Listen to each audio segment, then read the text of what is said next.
অবস্থার মধ্যে আছি। আজকে যে আওয়াজ সংগঠনে আমি প্রথমেই অনেক কম বয়সী বন্ধুরা এসেছেন, ছাত্র যুবদের জন্য একটা স্লোগান আমি বলবো, সেই স্লোগানটার সঙ্গে গলা মেলাতে হবে। আমি বলবো আওয়াজ দো, আওয়াজ দো, आवाज दो, আওয়াজ দো। आवाज दो। পরের লাইনটা হবে हम सब एक है। सब एक। আমি যখন বলবো আওয়াজ দো, আপনারা বলবেন हम सब एक है। আওয়াজ দো, हम सब एक है, আওয়াজ দো, हम सब एक है, আওয়াজ দো। हम सब एक है। हिंदू मुस्लिम सिख ईसाई भारत माँ की चार सिपाही। हिंदू मुस्लिम सिख ईसाई भारत भारत माँ की चार सिपाही। हिंदू मुसलमान सिख ईसाई ভারত মায়ের চার সন্তান।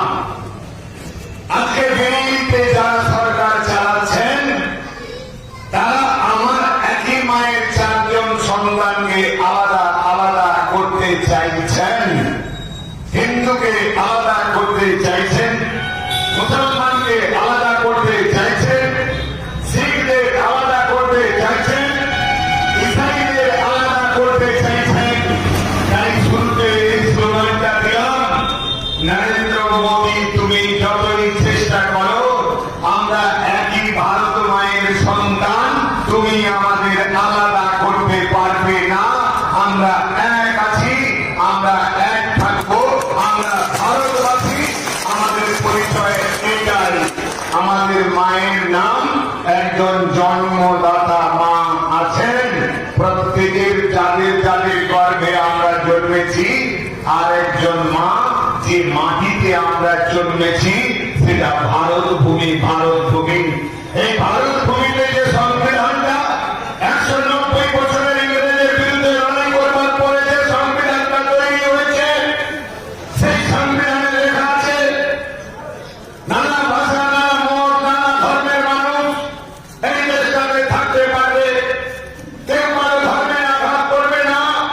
হিন্দুরা মন্দিরে যাবেন, ভগবানকে ডাকবেন, মুসলমানরা মসজিদে যাবেন, আল্লাহকে ডাকবেন, খ্রিস্টানরা গির্জায় যাবেন, যিশুকে ডাকবেন, যেটা গুরুদ্বারে যাবেন তারা আনন্দ দেবতাকে ডাকবেন।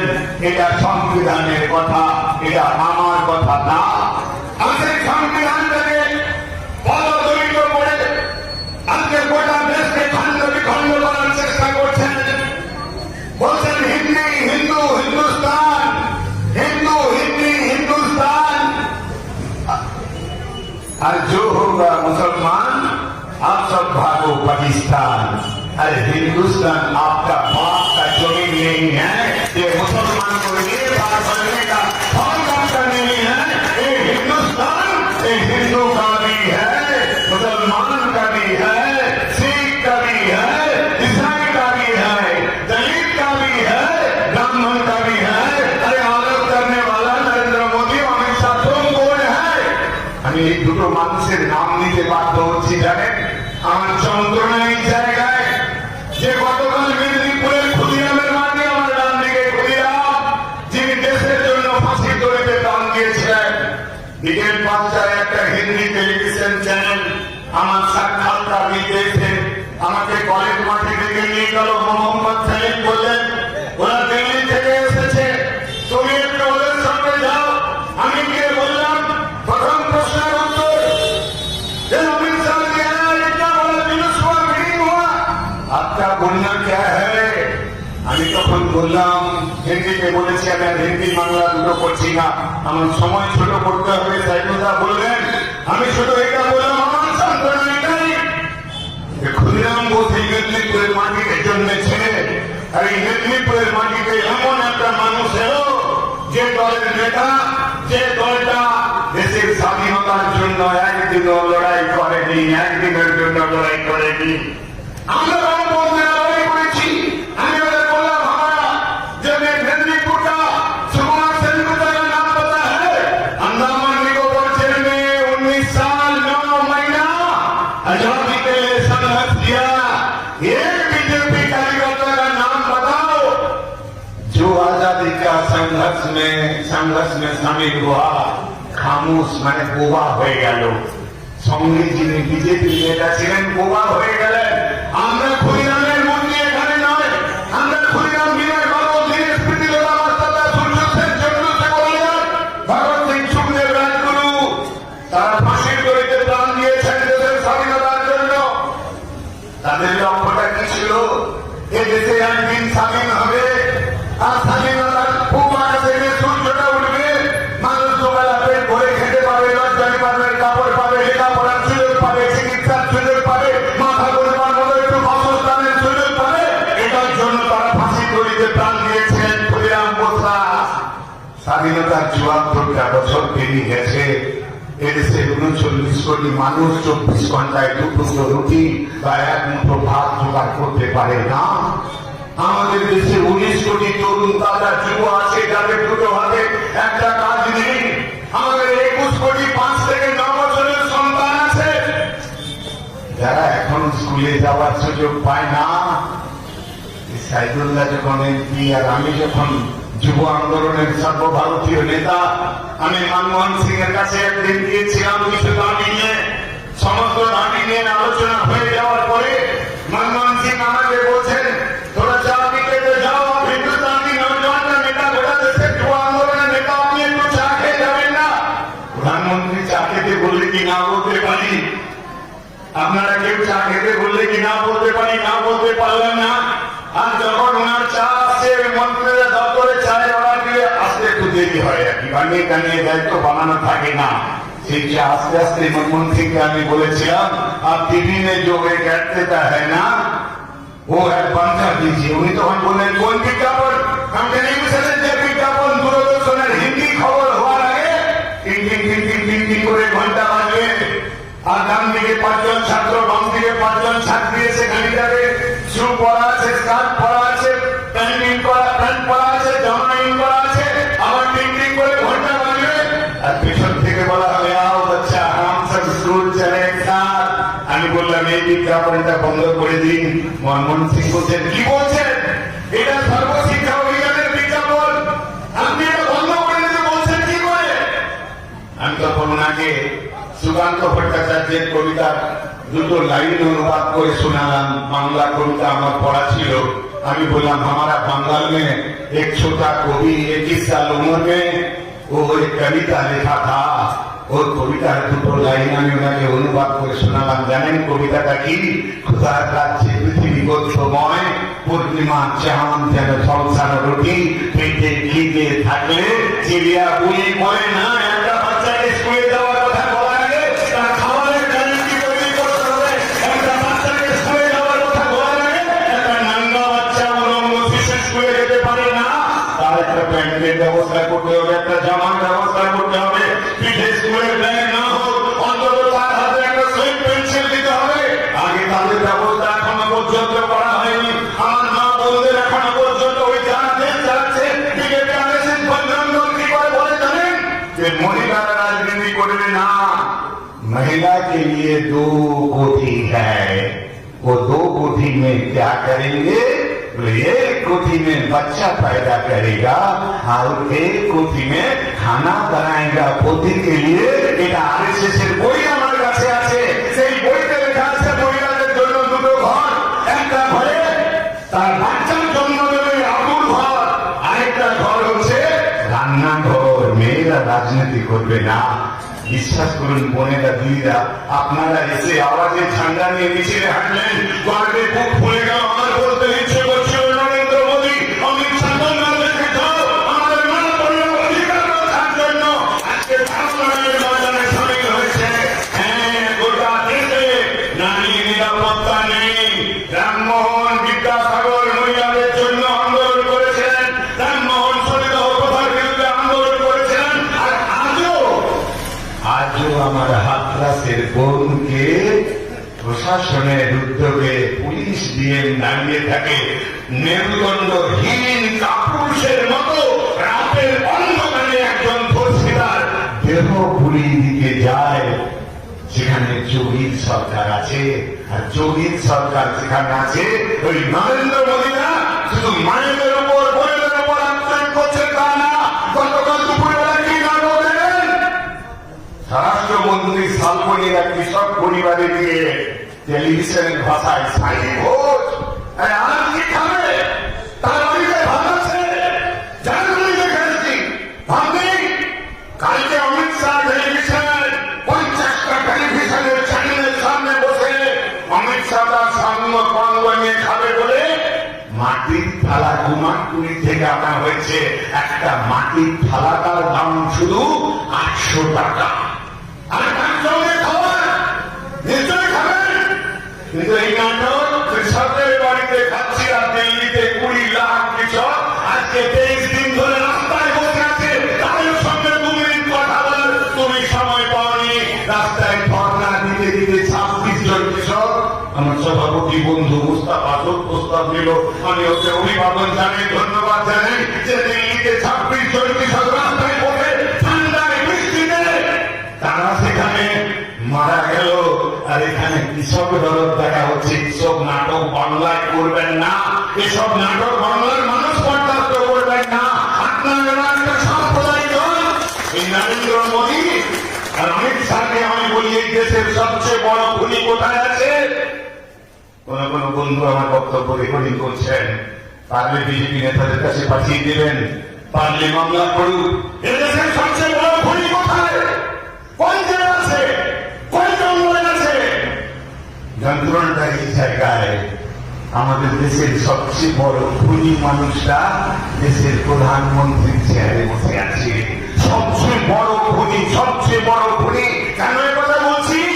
হ্যাঁ, আমি এই নারায়ণগড়ের মাটিতে জন্মেছি, এই অঞ্চলটাতে জন্মেছি, এখান থেকে 5 কিলোমিটার দূরে আমি জন্মেছি। কিন্তু যখন গুজরাটে গণহত্যা হয় 3 মাস থেকে সেখানে প্রাণের কাজ করেছিলাম। আমি ভর্তি করে লাশগুলো নিয়ে গিয়ে সাবরমতীর তীরে কবর দিচ্ছি, সাবরমতীর তীরে কবর দিয়েছিলাম। কে ছিল তখন মুখ্যমন্ত্রী গুজরাটের গণহত্যায়? তখন গুজরাটের মুখ্যমন্ত্রীর নাম ছিল নরেন্দ্র মোদী। আমি দিল্লি থেকে যখন গুজরাট ছুটে গেলাম, বরোদা, মহারাষ্ট্র, আহমদনগর, গুজরাটের জেলায় লাশ, রাস্তার পরে লাশ পড়ে আছে।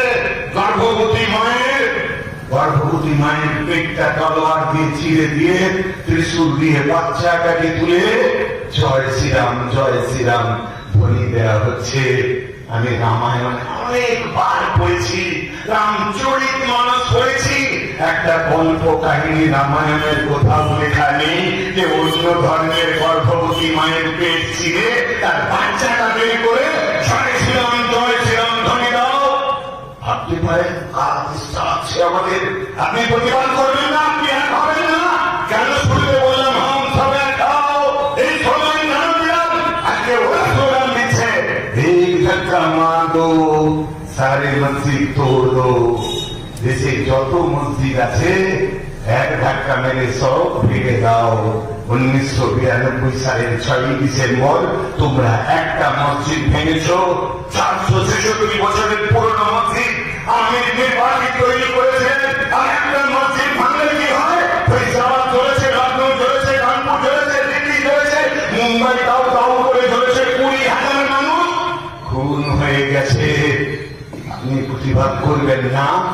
আজ যদি কেউ স্লোগান দেয় মেদিনীপুরের মাটিতে, বাংলার মাটিতে, ভারতবর্ষের যে কোনো প্রান্তে যে একটা মাত্র তাহলে মসজিদ করলো, আমাদের প্রতিবাদ করতে হবে, আওয়াজ তুলতে হবে। তার জন্য আওয়াজ। আবার কেউ যদি বলে এক ধাক্কা মারো সারে মন্দির তোড় দো, এক ধাক্কা মেরে সব মন্দিরগুলো ভেঙে দিন, তাহলেও আওয়াজ তুলতে হবে। মানুষের ধর্মের স্থানে ধর্ম বিশ্বাসের উপর আঘাত আনতে যাওয়া যাবে না। আর একটা মন্দির ভাঙতে দেব না, আর একটা মসজিদও ভাঙতে দেব না। আমাদের স্লোগান কি? আমাদের এই আওয়াজ সংগঠন স্লোগান দেয় মসজিদ तोड़ के मंदिर नहीं, मंदिर तोड़ के मस्जिद नहीं, गिरजा तोड़ के गुरुद्वारा नहीं, गुरुद्वारा तोड़ के गिरजा नहीं। हम हमारे हिंदुस्तान में संडे मस्जिद गिरजा गुरुद्वारा एक साथ में चाहते हैं। ये हमारा हिंदुस्तान का परंपरा है, ये हमारा हिंदुस्तान का परंपरा।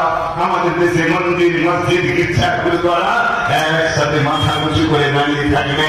এটাই আমাদের ঐতিহ্য। আমাদের লড়াইটা জাতের না।